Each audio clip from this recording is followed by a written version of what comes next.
in Iran, and he's made it clear he's both unwilling and unable to get us out. People across the aisle know, most everyone here knows, what a fiasco this war has been. How many service members will die before Senate Republicans decide this war needs to end? How many of our troops will be wounded before Senate Republicans find a spine? How many times will Democrats have to force a vote on our War Powers resolution to bring our troops home before Senate Republicans join us? Every time Republicans oppose our War Powers resolution and vote against ending this war, they lose the faith of the American people. Senate Republicans keep trying to protect Donald Trump, but it's our men and women in uniform whose lives are in danger they should be protecting. The senator from Montana. Thank you, Mr. President. Yesterday we saw the President of the United States and many others at Dover Air Force Base presiding over a ceremony that is very sacred to those of us who served, and that is a dignified return of remains from the war zone.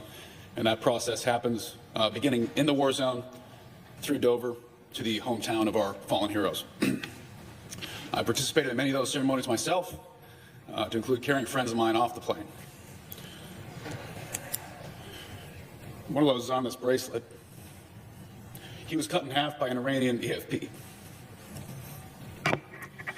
This regime that we are fighting does not care about our partisan politics. They don't care who you voted for, who you pray to, or where you live. They want to kill all of us. And they don't just say it, they actually do it. And they've been doing it for 47 years. This is a war of choice. The Democrats are correct. It's a war of choice that was begun by a radical, lunatic band of terrorists that took over a beautiful nation 47 years ago.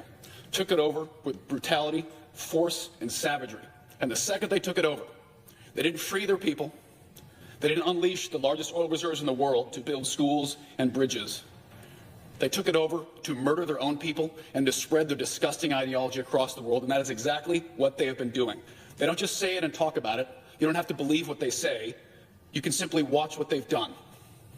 They have attacked families, women, children, innocent people. They don't just attack them and kill them.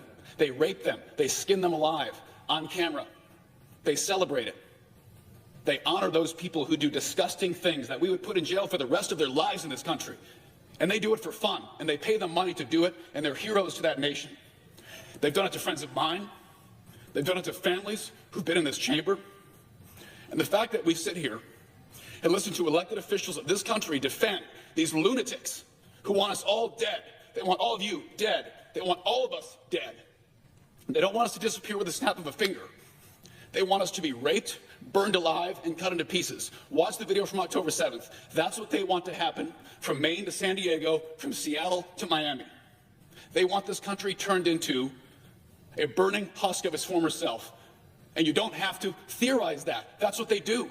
From the 1983 barracks bombing, where 280 Marines were vaporized in the morning, from USS Cole to the Achille Laurel to every terrorist attack, from the Houthis, Hezbollah, Hamas. These are not humanitarian freedom organizations. They are death-dealing cults, and they want all of us to die brutal deaths.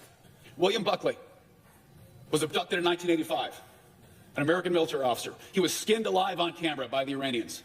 American prisoners of war who were captured. They were never called prisoners of war because they were captured by lunatic terrorists, so they were not subject to the Geneva Convention. They were captured and murdered. Power drills through their brains. This is in Iraq. These are families that have dealt with this, and they've never gotten a single dime.